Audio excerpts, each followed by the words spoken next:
कौन हड़प करके बैठा हुआ है? वक्फ बोर्ड लेकर के बैठा हुआ है। देवबंद जमात का मतलब समझते हैं क्या है? आप जिस देव की पूजा करते हैं उसको बंद करना। अच्छा, देवबंद यही मतलब ही निकलता है। आप जिस देव की पूजा करते हैं उसको बंद करना। इस्लाम की 4 स्ट्रैटेजी है, जो बात नेहरू जी भी जानते थे, गांधी जी भी जानते थे, इंदिरा गांधी जी भी जानती थी।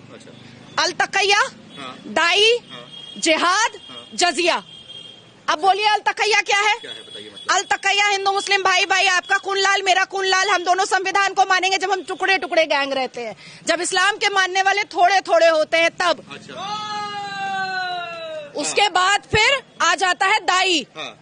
अब आपने मेरे ऊपर बिलीव कर लिया अल तकैया में कि ये तो मेरे संविधान को भी मान रही है, मेरी मिट्टी को भी मान रही है, हम दोनों का खून लाल भी बोल रही है। उसके बाद आता है इस्लाम की दावत।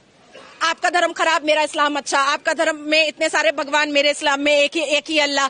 आपके धर्म में महिलाओं की इज्जत नहीं है, मेरे इस्लाम में महिलाओं की इज्जत है। आप अगर 5 सेकंड के लिए भी कन्विंस हो गए, वहीं पे मेरी जीत है। और अगर आप कन्विंस नहीं हुए, तब आता है जिहाद।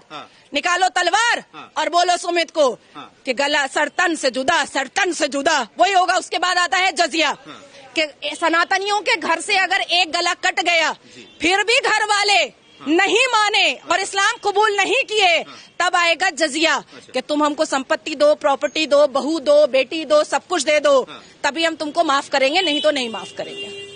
ये मतलब होता है। हाँ, ये 4 स्ट्रैटेजी है इस्लाम वालों की, और ये 4 पर चल रहे हैं, चलते आ रहे हैं। और अब भी अगर सनातनियों को नहीं समझ में आ रहा है तो और कैसे समझाया जाएगा भाई? मुझे तो मतलब दुर्भाग्य लगता है कि मजारों पे सनातनी जाकर के मुंह का बदबू लेते हैं, पानी फुकवाते हैं। काहे को जाते हो भैया मजार पे? कौन मुसलमान दाढ़ी टोपी वाला मंदिर जा रहा है जो तुम जाते हो मजार पे? और हमारे अल कुरान ने तो मजार परस्ती मना किया है, गुनाह कहा है।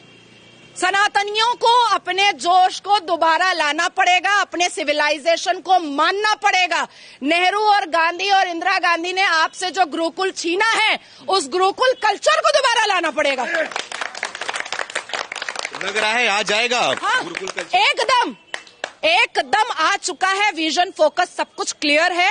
जो कोई भी भारत की मिट्टी और भारत की धरती पर रह करके शरिया लॉ मनवाना चाहेगा, उसको वाघा बॉर्डर भी दिखाया जाएगा, बड़े आराम से दिखाया जाएगा। और एक बात अंत में कह दे रही हूँ